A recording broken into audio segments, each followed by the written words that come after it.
గ్రామాలు పరిశుభ్రంగా ఉండాలి అంటే వాళ్ళ ఏదైతే వాలంటీర్లు ఖర్చు పెడుతున్నటువంటి మా నాయకుడు 10,000 ఇస్తా అన్నాడు వాలంటీర్.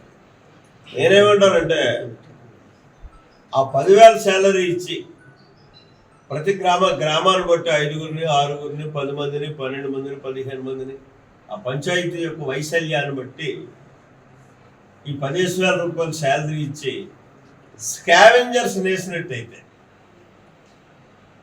మనం దుర్గంధం నుంచి బయటపడతాం. పరిశుభ్రమైనటువంటి గ్రామాలుగా తయారు చేసుకోవడానికి అవకాశం ఉంటుంది. దానికి ఖర్చు పెట్టండి. మనకు సచివాలయ సిబ్బంది ఉన్నారు బ్రహ్మాండంగా, వాళ్ళతో సర్వీస్ చేయించుకుందాం. గ్రామాల్లో వాళ్ళకి కాపలా కుక్కల్లాగా తెలుగుదేశం ఎన్డీఏ కార్యకర్తలు ఉన్నారు తప్పు జరగకుండా కాసుకోవడానికి. ఇది నా పర్సనల్ అభిప్రాయం. రేపు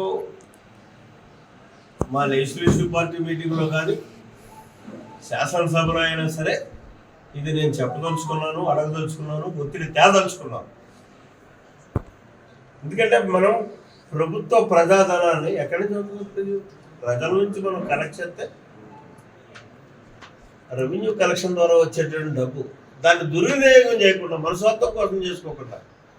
మాకైతే ఆ కారణం లేదు. వైఎస్ఆర్ కాంగ్రెస్ పార్టీ లాగా వాలంటీర్ల కార్యకర్తలుగా వాడుకోవాల్సినటువంటి పని లేదు. నిస్వార్థంగా 45 సంవత్సరాలు బట్టి పనిచేస్తున్నటువంటి కార్యకర్తలు ఉన్నారు, నాయకులు ఉన్నారు తెలుగుదేశం పార్టీ. కాబట్టి వాళ్ళకేం డబ్బులు ఇవ్వక్కర్లేమే.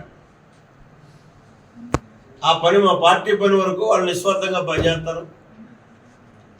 గ్రామాన్ని పరిశుభ్రంగా ఉంచుకోవడం కోసం మీరు ఎలాగా ఖర్చు పెడదామని అనుకుంటున్నారు. కాబట్టి ఆ 10,000 రూపాయలు స్కావెంజర్స్కి ఇచ్చి వాళ్ళకి పని చెప్పినట్టు అవుతుంది. మనం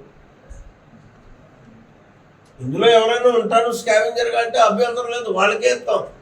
కాబట్టి ఆ రకంగా చేస్తే బాగుంటుంది అన్నది ప్రభుత్వానికి నా సూచన.